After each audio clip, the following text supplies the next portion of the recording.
स्वागत है आपका चैनल पर और वीडियो में भी सॉरी। अब हम चैप्टर 7 जो इक्विलिब्रियम यानी साम्य अवस्था को के ऊपर बात करेंगे। सारा चैप्टर कवर करेंगे इसी एक वीडियो में। और आपसे रिक्वेस्ट है, प्लीज़ चैनल पे अगर नए हैं तो चैनल को सब्सक्राइब करें, लाइक करें, शेयर करें। प्लीज़ लाइक ज़रूर करें, सभी से रिक्वेस्ट करती हूँ, क्योंकि देखिए हर बार बोलती मैं, ये हमारा मोटिवेशन है, तो अपने मोटिवेशन को तो कोई छोड़ना नहीं चाहता। इसीलिए कोई बहुत बड़ी बात नहीं, आप वीडियो पे आए हैं तो लाइक करने में कोई बड़ा काम नहीं है। चलिए आगे बात करती हूँ कि व्हाट्सएप ग्रुप को आप ज्वाइन करें ताकि इन्फॉर्मेटिव रहें टारगेट सेमेस्टर के। और इसके अलावा आप इनका हमारा पैकेज भी ले सकते हैं, जिसमें कि पूरा आपके सेमेस्टर की तैयारी के आपको वीडियो, नोट्स वगैरह सब कुछ मिलेगा, MCQs सभी कुछ, ठीक है। और इसकी जानकारी आप व्हाट्सएप ग्रुप पे ले सकते हैं। चलिए शुरू करते हैं, बात करते हैं concept of equilibrium and various forms. इसके इक्विलिब्रियम का मतलब होता है साम्य, ठीक है, साम्य की अवस्था। साम्य की जो अवस्था है, अगर हम इसका सिंपल भाषा में मीनिंग जानना चाहें तो वो है संतुलन यानी बैलेंस बनाना, ठीक है। अर्थशास्त्र में संतुलन शब्द का बहुत महत्वपूर्ण स्थान है, क्योंकि अर्थशास्त्र जो है बैलेंस पे बहुत जोर देता है, ठीक है। हर चीज़ में बैलेंस होना बहुत ज़रूरी है, जैसे कि रियल लाइफ में भी ज़रूरी है, ठीक है। ये कई लोग बोलते हैं कि साम्य जो है गतिहीनता की स्थिति है, पर ऐसा नहीं है। और बोला जाता है कि परिवर्तन अगर स्थिति में नहीं हो रहा, गतिहीनता की स्थिति है तो साम्य है, पर ऐसा नहीं है। गतिहीनता की स्थिति को संतुलन नहीं बोला जाता, ये एक ऐसी स्थिति को संतुलन बोला जाता है जहां पर वो स्थिति आदर्श स्थिति होती है। It is a ideal state and nobody wants to change it. किसी भी स्थिति की, किसी भी घटना की एक आदर्श स्थिति जिसमें मैक्सिमम बेनिफिट हो रहा हो, ऐसी स्थिति, तो ऐसी स्थिति को कोई चेंज नहीं कर पाता, उसी को हम बैलेंसिंग स्टेट या साम्य की स्थिति बोलते हैं। इसमें जो ग्रोथ हो रही होती है बहुत ही यूनिटरी लेवल पर, मतलब कि लीनियर लेवल पे हो रही होती है, और वो सेम गति बनाए रखना चाहते हैं क्योंकि उस परिस्थिति में बेनिफिट होते हैं। यदि परिवर्तन अगर होता भी है, क्योंकि देखिए परिवर्तन जीवन का नियम है, क्योंकि कोई भी चीज़ है ना वो किसी कारण से हो रही है, तो कारणों में परिवर्तन होते रहते हैं और फिर उसके रिजल्ट भी बदलते रहते हैं। तो ऐसी स्थिति आने पर फिर दोबारा से प्रयास करके साम्य की स्थिति के लिए प्रयास किया जाएगा, ठीक है। अब जैसे मैं एक एग्जाम्पल लेती हूँ, आपको रियल लाइफ से एग्जाम्पल लेती हूँ कि हमें बैलेंस रहना चाहिए, मतलब अगर हमें खुशी मिली तो ऐसा नहीं है कि आप अभिमान करें बहुत ज़्यादा, किसी को भी कुछ भी बोल दें, ठीक है, किसी को कुछ समझे नहीं, किसी की हेल्प नहीं करें, बिकॉज आपको लग रहा है कि भाई मैं तो इस चीज़ में बहुत बढ़िया हूँ, मुझे किसी की हेल्प की ज़रूरत ही नहीं है, तो मुझे तो डाउन होने की ज़रूरत नहीं है, और आप एक एटीट्यूड लेके चलते हैं, ठीक है। That is not good. अब अगर लाइफ में कोई प्रॉब्लम आती है तो आप एकदम डाउन हो जाते हो, सल्क करने लगते हो, परेशान हो जाते हो, निगेटिव सोचने लगते हो कि अब तो कुछ हो नहीं सकता, अब जो होगा बुरा ही होगा। तो ये दोनों ही स्टेज क्या होगी अति तो बैलेंस बनाना ज़रूरी है। जब आपको बहुत खुशी हो तो भी बैलेंसिंग इतनी होनी चाहिए कि आप खुशी में खुश हो, बट क्या है कि आप सबके साथ अपने व्यवहार को ना बदलें, आप माइंड ऑफ स्टेट को इतना बैलेंस करें कि वो चीज़ आप पे हावी ना हो। और इसी तरह से दुख भी है, तो क्या है बैलेंस की स्थिति, बहुत अच्छी स्थिति में भी आप ठीक रहें और बहुत ख़राब स्थिति में। ये तो मैंने नॉर्मल लाइफ का एग्जाम्पल लिया आपको। ऐसे ही क्या होता है, मान लीजिए कि आपका इनकम है, उसमें आपने एक ऐसे कॉम्बिनेशन बिठाया है, ठीक है, ऐसा कॉम्बिनेशन बिठाया खर्चों का, किस चीज़ पे कितना खर्चा करना है, कि आप अपनी इनकम का मैक्सिमम बेनिफिट ले पा रहे हैं, आप बहुत अच्छी स्थिति में। तो आप क्या होगा, अब जिस आंकड़ों में आप खर्चा कर रहे हैं, कितने कपड़े आपको राशन पे कितने पैसे राशन पे लगाने, कितने पैसे आपको अपने कपड़ों पे लगाने, बाकी खर्चों पे, कितने पढ़ाई लिखाई पे, तो ये जो आपने कॉम्बिनेशन बिठाया है ये आपको मैक्सिमम बेनिफिट दे रहा है, तो आप इसे चेंज नहीं करना चाहते, ठीक है। अगर इनकम घटने की वजह से चेंज भी आता है तो भी, या किसी चीज़ के महंगे होने की वजह से, तो भी आप चाहते हैं कि आप उसी स्थिति में आ जाएं, ठीक है, कोशिश करेंगे, आप तरीके ढूंढेंगे।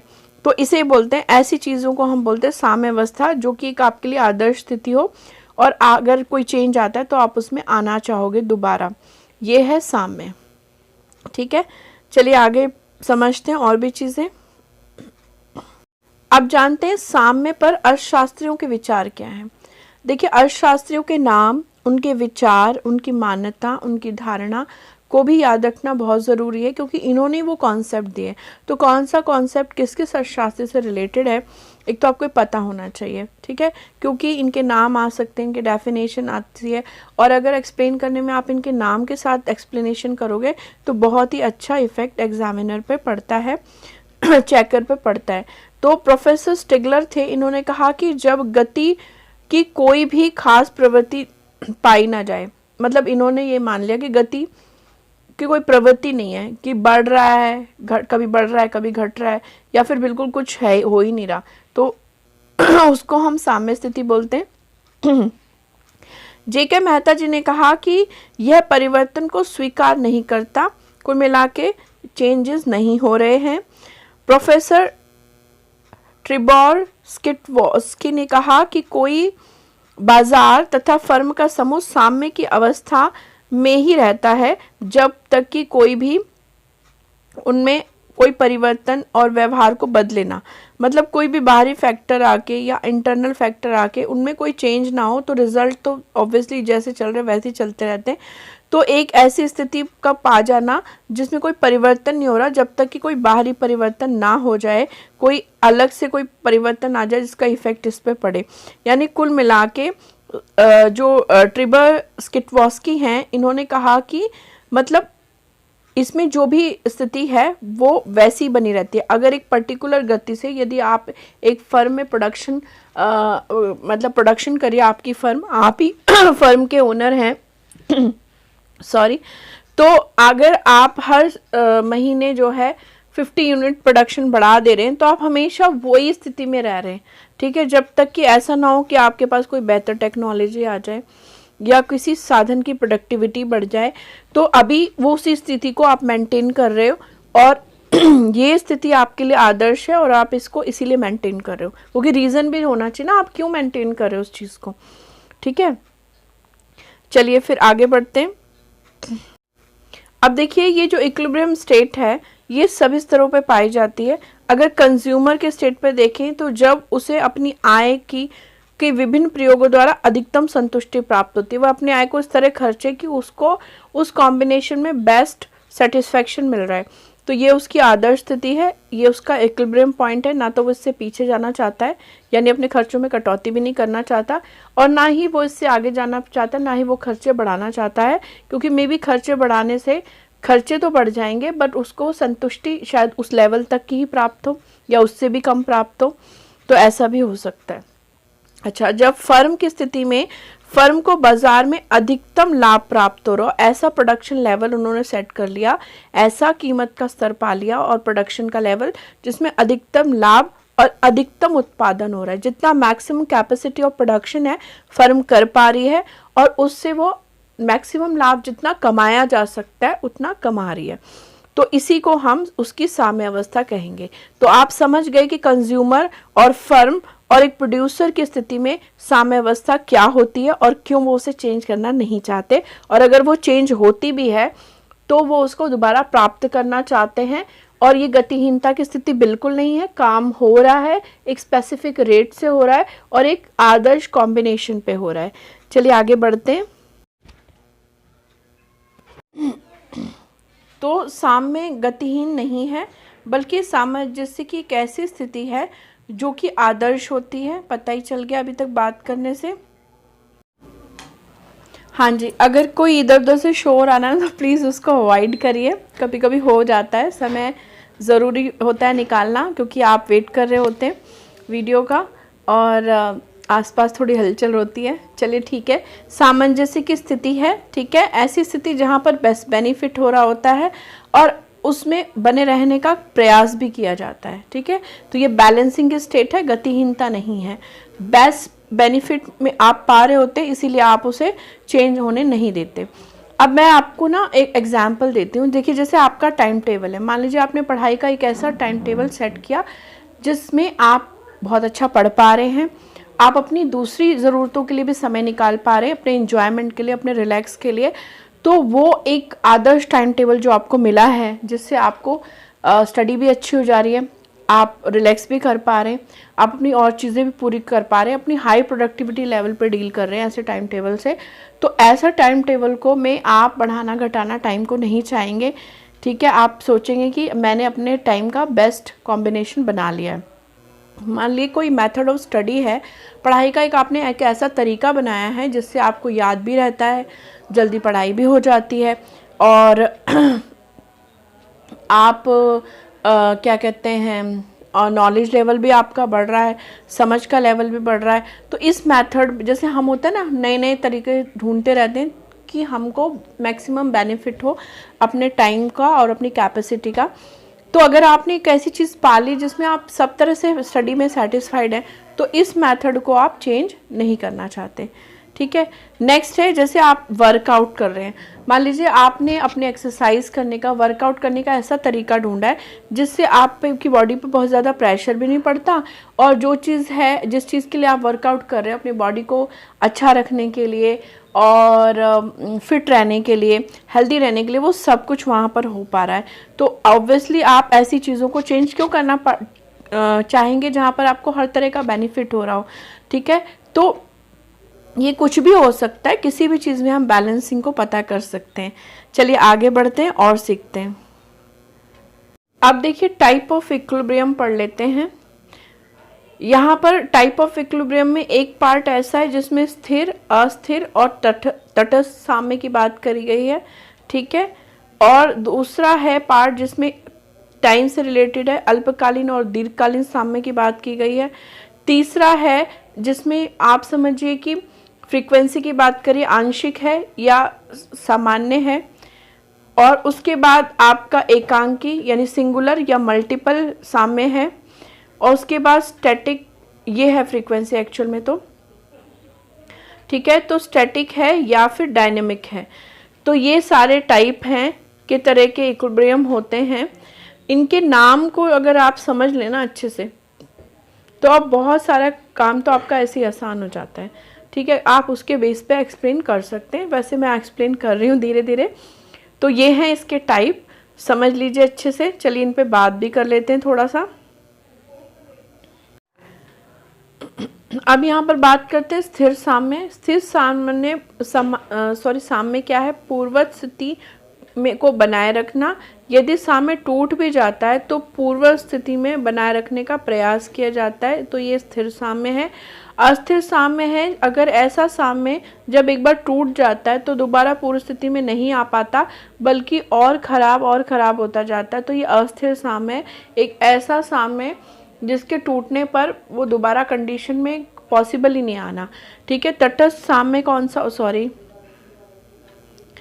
कोई परिवर्तन होता नहीं है, ऐसे साम्य में कोई परिवर्तन नहीं होता, ठीक है। और अगर वो परिवर्तन हो भी जाए तो दोबारा प्रयास या तो हो नहीं सकता या किया ही नहीं जाता, इसे हम तटस्थ साम्य कहते हैं। मतलब या तो वो एक पोजीशन में, और अगर बदल गई तो फिर उसी पोजीशन में, फिर वो उस पोजीशन में ना तो आता है ना ही आने की कोशिश करता है। स्थिर साम्य कितना भी कोशिश करे लेकिन वो नहीं आ पाता, ऐसी स्थिति को कहते हैं, ठीक है। तो एक तो ये एक्सप्लेनेशन है। अभी मैं एग्जाम्पल के हेल्प से आपको समझाती हुई हूँ ये चीज़।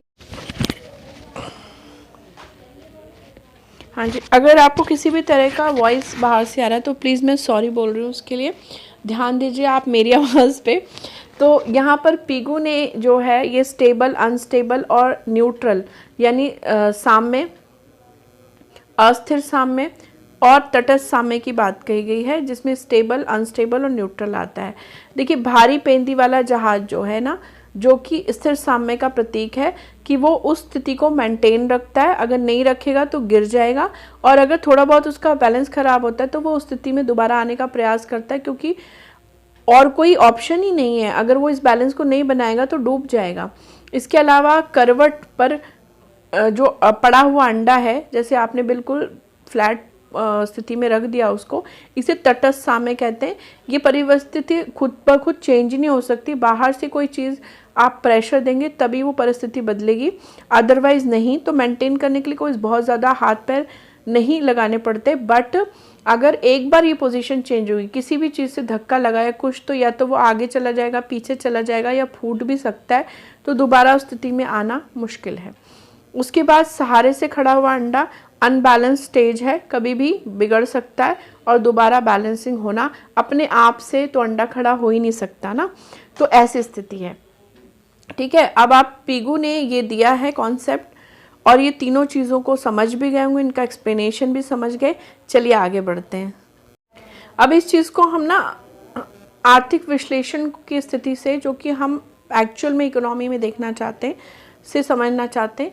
यहाँ पर देखिए वर्टिकल लाइन पे मैंने लिया है कीमत और हॉरिजॉन्टल लाइन पे मांग और पूर्ति दोनों ही। ये जो डाउनवर्ड स्लोपिंग कर्व है, सॉरी थोड़ा सा ये डी कर्व है डाउनवर्ड स्लोपिंग, ये मांग का है, और एस कर्व जो है वो सप्लाई का है। दोनों का इक्विलिब्रियम पॉइंट जो है, जहाँ पर सॉरी पॉइंट ऑफ इंटरसेक्शन है वो ई पॉइंट है। ठीक है, तो पॉइंट ऑफ इंटरसेक्शन यहाँ ई पर साम्य की स्थिति है और ये पी कीमत पर साम्य की स्थिति हो गई, जहाँ मांग और पूर्तियों की शक्तियाँ दोनों आपस में इंटरसेक्ट कर गई हैं और ई पर वो साम्य स्थापित हो गया, जहाँ मांग पूर्ति के बराबर हो गई।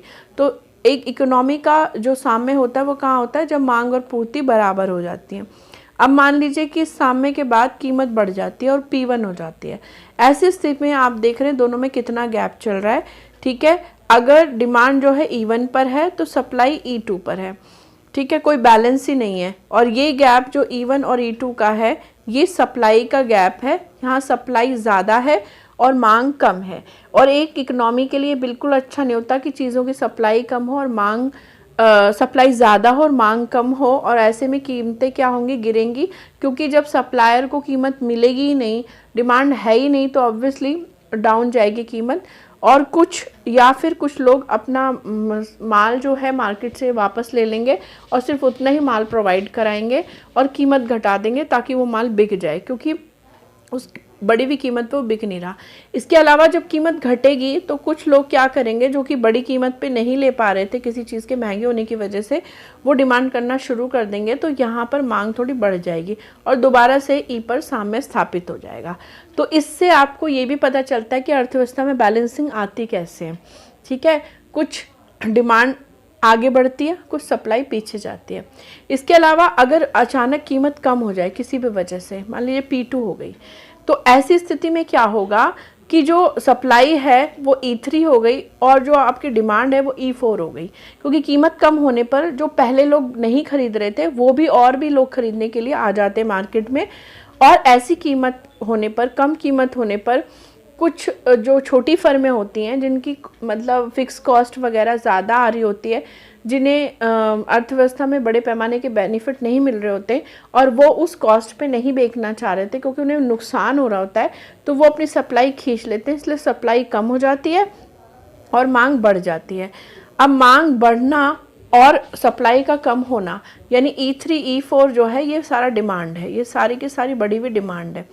अब इतनी डिमांड को पूरा करने के लिए तो क्या होगा, अर्थव्यवस्था एक मोटिवेटेड होगी कि डिमांड बहुत ज़्यादा है। जब डिमांड ज़्यादा होगी तो क्या होगा कि डिमांड को में कमाने के लिए कुछ और लोग कंपटीशन में आ सकते हैं, या फिर जो लोग पहले से प्रोडक्शन कर रहे हैं प्रोडक्शन बढ़ा सकते हैं। जो लोग आउट हो गए, ठीक है, वो बाहर निकल गए, लेकिन वो क्या करेंगे, अब क्या है, इस इतनी डिमांड वालों को ये भी कॉम्प्रोमाइज़ करेंगे कि बड़े वे प्राइस पर, क्योंकि कोई भी चीज़ की जब डिमांड ज़्यादा होती है और सप्लाई कम होती है तो कीमत उसकी हाइक करेगी, और फिर उसकी कीमत हाइक होगी तो कुछ लोग उस पर कॉम्प्रोमाइज़ कर लेंगे, खरीदने के लिए तैयार हो जाएंगे, और कुछ लोग जो उस प्राइस को नहीं देना चाहेंगे बाहर हो जाएंगे मार्केट से। और उसके बाद जो इस लेवल पे सेटिस्फाइड होंगे कि हाँ मैं इस लेवल पे प्रोडक्शन को बेचना चाहता हूँ, वो लोग मार्केट में आ जाएंगे। तो दोबारा से वो बढ़ी हुई डिमांड कम हो जाएगी और वो घटी हुई सप्लाई बढ़ जाएगी और दोबारा से साम्य की स्थिति आ जाएगी। तो ऐसे इकोनॉमी में बैलेंस होता है। जब सप्लाई बढ़ती है तो क्या होता है, कीमतें कम होने की मतलब स्थिति पाई जाती है, और जब डिमांड ज़्यादा होती है तो कीमतें बढ़ने की स्थिति पाई जाती है, और फिर क्या होता है, इसी तरह से मार्केट बैलेंस हो जाती है। ठीक है, और इसी को ये एक बैलेंसिंग का उदाहरण है कि अर्थव्यवस्था में बैलेंस आता कैसे। तो ये गति हो रही है, आप देख रहे हैं कि गतिशीलता है, तो साम्य के अर्थव्यवस्था मतलब स्थिति जो है वो बैलेंस को दिखाती है, ना कि गतिहीनता को। अगर ये पूछा गया ना कि गतिहीन होती है तो आप एक्सप्लेन करके साम्य क्या है, गतिहीन नहीं है। डिफरेंट अर्थशास्त्र अर्थशास्त्रियों के एग्जाम्पल्स भी दे सकते हैं। इसके अलावा आप और अर्थव्यवस्था के एग्जाम्पल दे सकते हैं। आप इस तरह ग्राफ से उसको मतलब शो भी कर सकते हैं, और भी पीछे मैंने एग्जाम्पल लिए वो भी दिखा सकते हैं। चलिए आगे बढ़ते हैं और समझते हैं। आंशिक, अब बात करेंगे आंशिक और सामान्य साम्य की। आंशिक साम्य वह कुछ महत्वपूर्ण परिवर्तन हैं जो प्रत्यक्ष को ध्यान में रखते हैं। मतलब कि कोई भी चीज़ है, अगर कोई भी चीज़ में कोई चेंज आता है ना, तो क्या होता है कि उसके कुछ रिजल्ट डायरेक्ट होते हैं, कुछ इनडायरेक्ट होते हैं। बहुत सारे चीज़ों पे फ़र्क पड़ता है, पर कुछ तो प्रत्यक्ष रूप से, कुछ अप्रत्यक्ष रूप से भी फ़र्क पड़ता है। तो जो प्रत्यक्ष रूप से फ़र्क पड़ रहा है, सिर्फ उन्हीं चीज़ों को ध्यान में रखते हैं, तो इसे आंशिक साम्य कहते हैं। और जब यहाँ थोड़ा सा कट हो गया है तो सॉरी इसके लिए। तो सामान्य साम्य में छोटे से छोटे प्रत्यक्ष और परोक्ष सभी चरों पर ध्यान दिया जाता है।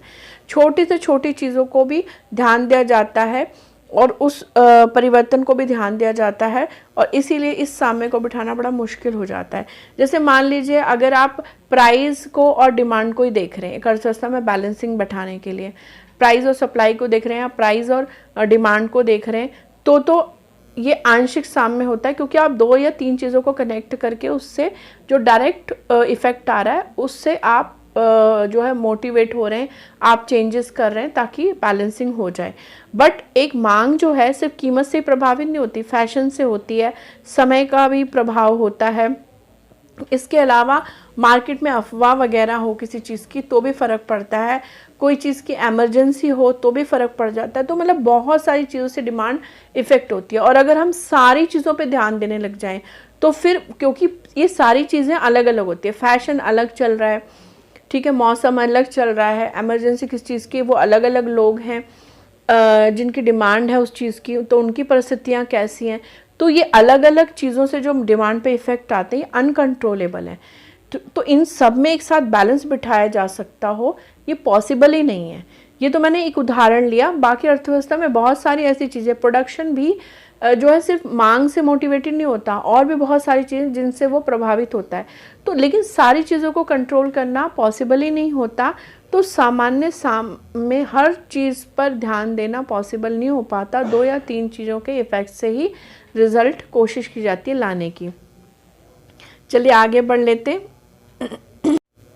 हाँ जी, अब बात है, एक मिनट, सॉरी, हाँ जी, अल्पकालीन और दीर्घकालीन साम्य। अल्पकालीन समय से संबंधित है, तो अगर अल्पकालीन साम्य है यानी कि शॉर्ट टर्म में कोई बैलेंसिंग हो गई है तो वो बिगड़ जाती है, तो उसके बनने की संभावना मतलब बहुत ज़्यादा नहीं होती। थोड़े बहुत चेंज करके अगर वो आ रहा है परिवर्तन, बैलेंस बन रहा है तो ठीक है, नहीं तो बहुत ज़्यादा कुछ किया नहीं जा सकता, क्योंकि अर्थव्यवस्था में अल्पकालीन में समय इतना कम होता है, बहुत सारी चीज़ों को कंट्रोल में नहीं लाया जा सकता। दीर्घकाल साम्य में बहुत सारा व्यापक रेंज होती है, क्योंकि समय ज़्यादा होता है तो बहुत बड़े बड़े चेंजेस भी करे जा सकते हैं। मान लीजिए एक प्रोडक्शन हाउस है, तो उसके पास उसने अपने अभी डिमांड बढ़ गई, तो प्रोडक्शन अभी शॉर्ट टर्म है, 1 महीने का टाइम है, तो क्या होता है कि वो अपने रॉ मटेरियल को बढ़ा देंगे, वो लेबर को बढ़ा देंगे, इस तरह की चीज़ें करके वो कोशिश करेंगे कि मार्केट में वो फ़ायदा कमा लें, प्रोडक्शन बढ़ा लें।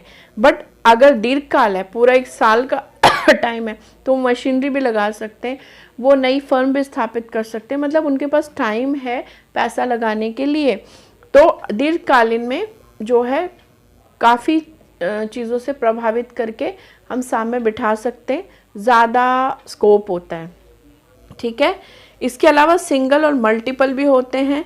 सिंगल मल्टीपल जब एक ही फैक्टर से हम रिलेशन करके साम्य को बिठाएं, मल्टीपल जब बहुत सारे चरों पर हम ध्यान दें, ठीक है। जैसे मांग कीमत से संबंधित है तो ये सिंगल फैक्टर से साम्य बिठाया जाए। अब मांग बहुत सारी चीज़ें प्रभावित होती है, उन सब पे ध्यान दिया जाए तो ये मल्टीपल हो गए, ठीक है। इसके अलावा स्टैटिक और डायनेमिक भी होते हैं।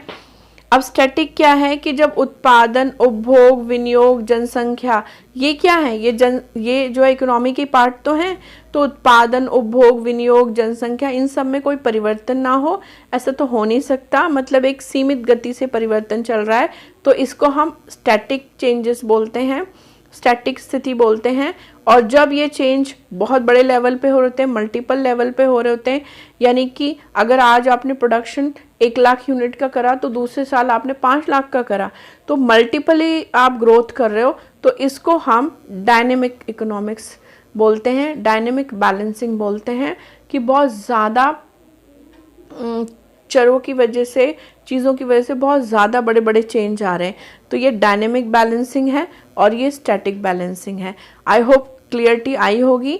तो अब आपको सभी चीज़ों को एक्सप्लेन कर सकते हैं, लेकिन इसमें जो पहला वाला था ना, तटस्थ साम्य और स्थिर साम्य और अस्थिर साम्य, वो बहुत इम्पॉर्टेंट है, और डायनेमिक और स्टैटिक भी इम्पॉर्टेंट है। सिर्फ सबको बोलूँगी मैं बच्चों को कि यहाँ नोट्स बिल्कुल स्पेसिफिकली लिए गए हैं, आप इनसे नोट्स बनाइए, और जो मैं बोल रही हूँ उसको लिख भी सकते हैं आप फर्दर याद करने के लिए। और थोड़ा सा चैप्टर भी ज़रूर पढ़ें, इससे बहुत ज़्यादा आपको स्टफ मिलेगा, बिकॉज इतने बड़े बड़े आंसर आपको लिखने हैं, तो वो आपको, और कुछ भी तो लिख नहीं सकते ना, अगर आप टू द पॉइंट लिखेंगे, बात क्वेश्चन से रिलेटेड चीज़ें लिखेंगे, तभी अच्छे मार्क्स ले जाएंगे। अब बात करते हैं आलोचना की। क्या आलोचना हुई है?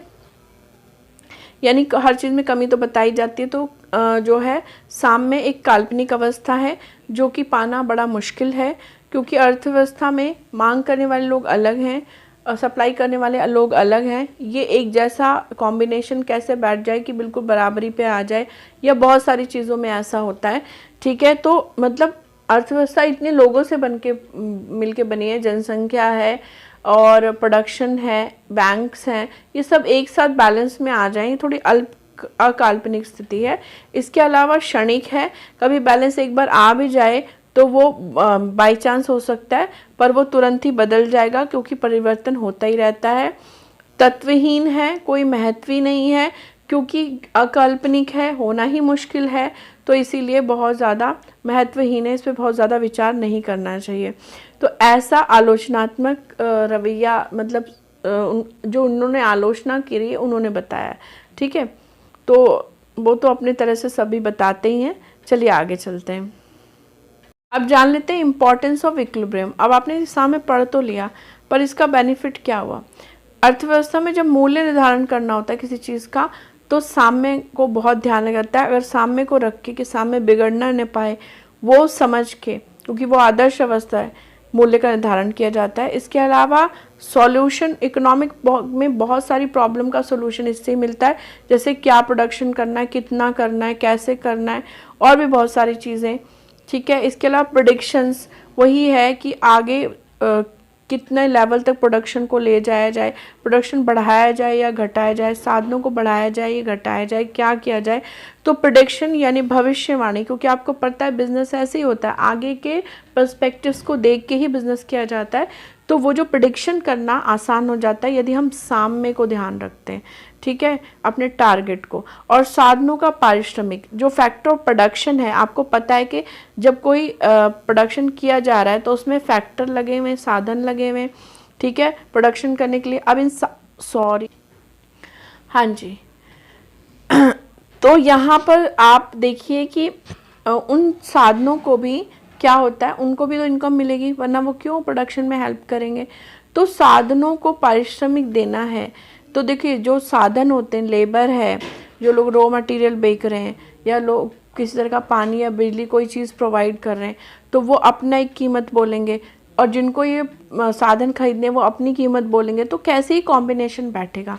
तो साधनों के जो सीमांत त्याग है, यानी कि जो लोग साधन खरीद रहे हैं वो उनके लिए क्या देना चाह रहे हैं, और जो साधन का सीमांत उत्पादन है, यानी साधन की प्रोडक्टिविटी, वो कितना प्रोडक्शन करके देंगे, तो जितना वो त्याग कर रहे हैं और उसी हिसाब से प्रोडक्शन उनको मिल जाएगा।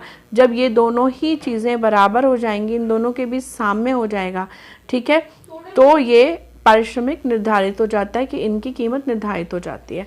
ठीक है, तो ऑब्वियसली जब आप प्रोडक्शन में किस चीज़ को लोगे तो आप यही सोच के लोगे ना कि ये कितना प्रोडक्टिव होगा मेरे लिए, और उस हिसाब से आप उसे पे करेंगे। अगर आप पे ज़्यादा करेंगे, उसका प्रोडक्शन उतना नहीं हो पाएगा, तो आप ऐसा साधन क्यों लगाएंगे जिसकी कीमत आपको देनी पड़े और आप कमा ना सकें। ठीक है, तो ये जो है सारे पॉइंट्स थे इक्विलिब्रियम के। आई होप सबको क्लियर हुआ होगा। चैप्टर बहुत इंटरेस्टिंग है। थोड़ा एग्जाम्पल्स अगर आप अपनी रियल लाइफ से भी ले सकते हैं और अर्थव्यवस्था से भी ले सकते हैं, ठीक है। और इस तरह से एग्जाम्पल के थ्रू भी एक्सप्लेन कर सकते हैं। पॉइंट वाइज एक्सप्लेन करना तो बहुत ही ज़रूरी होता है। आज मैंने आपको ये दिखाया भी कि हाईलाइट कैसे किया जाता है। वहाँ पर आपके पास कलर तो नहीं होंगे, और अगर होंगे भी तो शायद इतना समय नहीं होगा, तो लेकिन आप अंडरलाइन ज़रूर कर सकते हैं अपनी चीज़ों को, ठीक है। चलिए, अब बहुत अच्छी तैयारी हो आपकी, और बुक पढ़ना बिल्कुल ना भूलें, नोट्स बनाने बिल्कुल ना भूलें। ये आपके रिवीजन में बहुत मदद करेंगे। सॉरी, बच्चे आलस कर जाते हैं लिखने में, बट मैं बताऊं, एक हैबिट बना लीजिए, बहुत अच्छी हैबिट है, जो अच्छी चीज़ों से अपना लेना चाहिए। अदरवाइज सॉरी, प्लीज़ वीडियो को लाइक ज़रूर करें अगर आपको पसंद आया। And thanks for watching the video. Have a nice day, have a good day.